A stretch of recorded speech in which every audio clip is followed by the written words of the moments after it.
Channel में आप सभी का हार्दिक स्वागत करता हूं। तो हरियाणा के जो पेंशन है उनको एक बड़ा झटका लग रहा है। जो हरियाणा में पेंशन ले रहे हैं उनके लिए ये खबर है। तो जो पेंशन ले रहे हैं सभी, जो भी हो, बुढ़ापा, विधवा, दिव्यांग पेंशन वाले, सभी इस वीडियो को लास्ट तक देखते हैं। वीडियो को लाइक से जरूर कीजिएगा, रोज ऐसी वीडियो हम देते रखते हैं। तो हरियाणा में एक वेरिफिकेशन की जा रही है पेंशन को लेकर, क्योंकि सभी पेंशन जो है अब वेरिफिकेशन में चल रही है। तो वेरिफिकेशन होगी तो पेंशन में जाँच भी पड़ताल भी की जा रही है। तो किन किन की पेंशन एक बार झटका लगने वाला है, जिन लोगों की पेंशन बंद होगी वे अपनी लिस्ट जरूर देख लीजिएगा। वीडियो में लास्ट तक देखते रहे, हरियाणा से जुड़ी हर प्रकार की अपडेट पाते रहे, चैनल पर जुड़े रहे हमारे साथ। तो वीडियो में भी जुड़े रहे, क्योंकि आपके लिए जो पेंशन ले रहे हैं उनके लिए ये काम की खबर होने वाली है। तो यहाँ से देखिए, जो हरियाणा सरकार ने जो है कागजों में जन्म तिथि का बदलाव कर फर्जी तरीके से पेंशन का लाभ लेने वाले रडार पर हरियाणा सरकार की पे आ चुके हैं, यानी कि जो फर्जी तरीके से ले रहे हैं। तो इन लोगों की पेंशन पर जो है अभी फैसला लिया जाएगा। तो विभाग तैयार कर रहा है सूची। अभी ज़्यादातर लाभार्थियों ने जरूरी ID कार्ड में बदलवाई है तिथि। तो पेंशन का लाभ लेने के चक्कर में अब लोग अपने कागजों में ही जन्म तिथि बदलवाने लगे पड़े हैं। इस तरह से बदलाव करवाए जाने के बाद में दस्तावेजों को ऑनलाइन अपलोड करवा पेंशन के उत्तराधिकारी बन रहे हैं। ऐसे फर्जी तरीके से पेंशन का लाभ लेने वाले अब विभाग की रडार पर भी है। विभाग ने ऐसे फर्जी लाभार्थियों की सूची बनानी शुरू कर दी गई है। अकेले नरवाना शहर में जो 200 लोगों ने फर्जी तरीके से पेंशन बनवाई है। तो जो दूसरे लोग हैं वे भी सामने आ रहे हैं। तो उन्होंने अभी हाल में करीब 2.5 महीने पहले दस्तावेजों में फर्जी तरीके से जन्म तिथि बदलवा कर अपने आपको पेंशन का पात्र बना लिया गया है। तो अब उनको पेंशन भी मिल रही होगी। तो गांव में ऐसे लोगों की संख्या हजारों में। विभाग द्वारा अब तक जो लिस्ट तैयार की है उनमें ज़्यादातर ऐसे लोग मिले हैं जिन्होंने अपने जरूरी ID कार्ड, जैसे आधार कार्ड हो या वोटर कार्ड हो, जन्म तिथि उनमें बदलवा कर वो पेंशन के उत्तराधिकारी यानी हकदार यानी कि पेंशन वे ले रहे हैं। तो ऐसे लोगों को रडार पर हरियाणा सरकार लेने वाली है। तो लोगों में पेंशन लेने के लिए इतनी खुमारी चढ़ गई कि मैं अपने आपको दस्तावेजों में 40 की जगह 60 के ऊपर दिखाने लगे हैं। उदाहरण के तौर पर कुछ ऐसे लोग हैं जिन्होंने वोटर ID कार्ड में यह बदलाव करवाए हैं। ऐसे लोगों में जिनकी वोटर ID कार्ड के अनुसार उनकी जन्म तिथि में ही बदलाव करवा दिया गया है। तो मामले में यहाँ तक पहुँचा है कि जो भी दोषी होगा कार्रवाई होगी। तो कागजों में जन्म तिथि में बदलाव पर फर्जी तरीके से पेंशन लेने वाले को अब रडार पर ले लिया है। ऐसे लोगों की लिस्ट तैयार की जा रही है।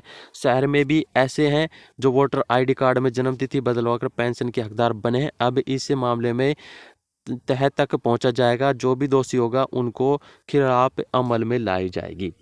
तो एक गांव की दंपति है, जो शहर के आसपास के दंपति 51 साल के हैं, लेकिन वे पेंशन गलत तरीके से ले रहे हैं। तो उनकी पेंशन अब काटी जाएगी। कार्रवाई होगी तो सब परतें खुल जाएगी। और देखिए, अप्रूवल करने वाले कर्मचारियों को भी रडार पर रहेगी हरियाणा सरकार। अधिकारियों पर भी गाज गिरेगी। तो पेंशन के दस्तावेजों को अप्रूवल करने वाले संबंधित विभाग के कर्मचारियों अधिकारियों पर भी गाज गिर सकती है, क्योंकि पेंशन लाभ लेने वाले लोग दलालों से पैसे लेकर दस्तावेज में जन्म तिथि बदलवाने का कार्य तो करवा लेते हैं, लेकिन यह दस्तावेज ऑनलाइन या ऑफलाइन कर्मचारियों अधिकारियों के पास जाते रहते हैं, जिन्हें वे सीधे अप्रूवल कर देते हैं। इस तरीके से कहीं ना कहीं ऐसे कर्मचारी अधिकारी भी मिलीभगत हो सकती है। हालांकि अभी तक जांच विषय है, विभाग पूरी सूची तैयार आगामी में दे सकते हैं। तो कागजों में जन्म तिथि का बदलाव कर फर्जी तरीके से पेंशन का लाभ लेने वाले रडार पर हरियाणा सरकार की पर आ चुके हैं। तो विभाग तैयार कर रहा है सूची, लिस्ट जारी करेंगे। तो उसमें ज़्यादातर लाभार्थियों में जो है जन्म तिथि बदलाव कर दिया जा रहा है।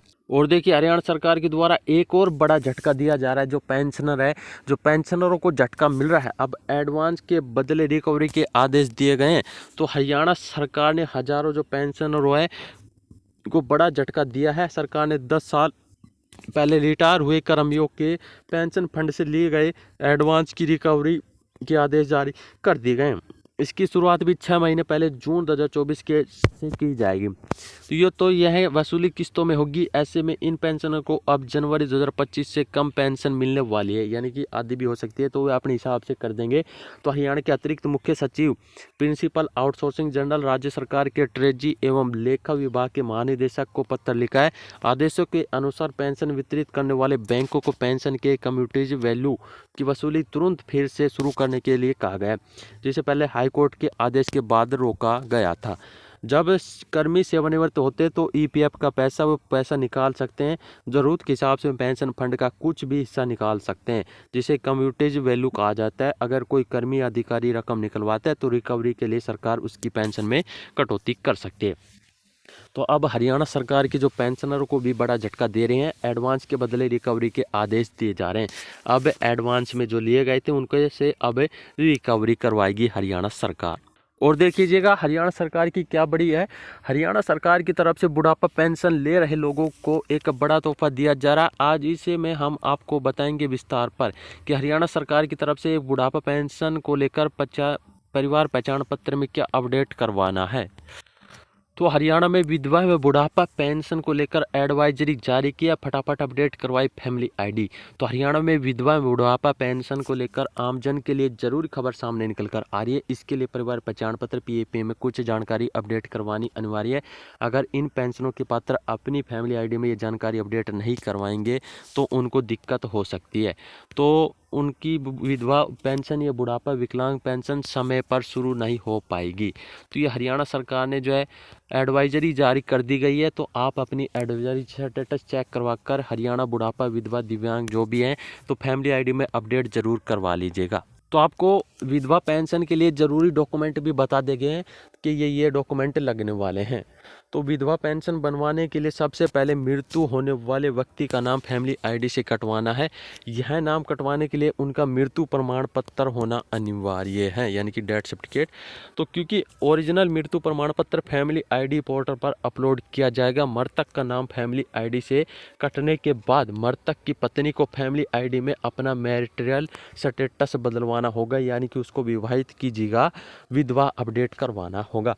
तो ये रिक्वेस्ट आवेदन करने वाले स्वयं भी ऑनलाइन कर सकते हैं। ये दोनों प्रक्रिया पूरी होने के बाद विधवा महिला के बैंक खाते में फैमिली आईडी से जुड़वाना होगा। और जो बुढ़ापा पेंशन लेंगे उनके लिए क्या प्रक्रिया है, तो उनको देखिए यहाँ से बुढ़ापा पेंशन के लिए प्रक्रिया है। तो 60 वर्ष पूरे होने पर बुढ़ापा पेंशन बनवाने के लिए भी फैमिली आईडी में कुछ जानकारी अपडेट करवानी जरूरी है। यह प्रोएक्टिव स्कीम है, यानी कि पात्र अपनी खुद की लॉगिन आईडी को पीपी पोर्टल पर ओटीपी के माध्यम से ये जानकारी अपडेट कर सकता है। तो बुढ़ापा पेंशन को लेकर जो है सबसे पहले फैमिली आईडी में 60 वर्ष की उम्र वेरीफाई होनी अनिवार्य है। उम्र वेरीफाई करवाने के लिए पात्र का 2019 से पहले का वोटर कार्ड होना चाहिए, जिसमें उनकी उम्र 60 साल होनी चाहिए। इसके अलावा पात्र का जन्म प्रमाण पत्र होना चाहिए और 10वीं की मार्कशीट होनी चाहिए। अगर पात्र ज़्यादा पढ़ाई नहीं है तो उनका पहली या दूसरी कक्षा में नाम जो अपने गांव में स्कूल में गए वहां से नाम स्कूल से लिखवाना होना चाहिए सबूत, यानी कि ये यहाँ पर पहली दूसरी कक्षा में पढ़ा है, यानी कि 5वीं तक है जितनी भी है तो वहाँ से पढ़ा गया है, यानी कि वो ज़्यादा नहीं पढ़ा है। तो ये बुढ़ापा पेंशन के लिए प्रक्रिया है, वो जो है विधवा पेंशन के लिए प्रक्रिया थी। विधवा पेंशन के लिए ये डॉक्यूमेंट लगेंगे और जो बुढ़ापा पेंशन के लिए आपको बता दिए गए हैं। तो इसमें